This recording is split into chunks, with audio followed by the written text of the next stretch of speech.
আজ শনিবার 10 মে 2025 তারিখে উপদেষ্টা পরিষদের এক বিশেষ সভা অনুষ্ঠিত হয়।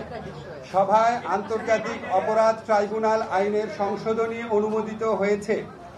সংশোধনী অনুযায়ী আন্তর্জাতিক অপরাধ ট্রাইব্যুনাল কোনো রাজনৈতিক দল, তার অঙ্গ সংগঠন বা সমর্থক গোষ্ঠীকে শাস্তি দিতে পারবে। উপদেষ্টা পরিষদের বৈঠকে আন্তর্জাতিক অপরাধ ট্রাইব্যুনালে বাংলাদেশের আওয়ামী লীগ ও তার নেতাদের বিচার কার্য সম্পন্ন না হওয়া পর্যন্ত দেশের নিরাপত্তা ও সার্বভৌমত্ব রক্ষা, জুলাই আন্দোলনের নেতাকর্মীদের নিরাপত্তা এবং আন্তর্জাতিক অপরাধ ট্রাইব্যুনালের বাদী ও সাক্ষীদের সুরক্ষার জন্য সন্ত্রাস বিরোধী আইনের অধীনে সাইবার স্পেস সহ আওয়ামী লীগের যাবতীয় কার্যক্রম নিষিদ্ধ করার সিদ্ধান্ত গ্রহণ করা হয়েছে।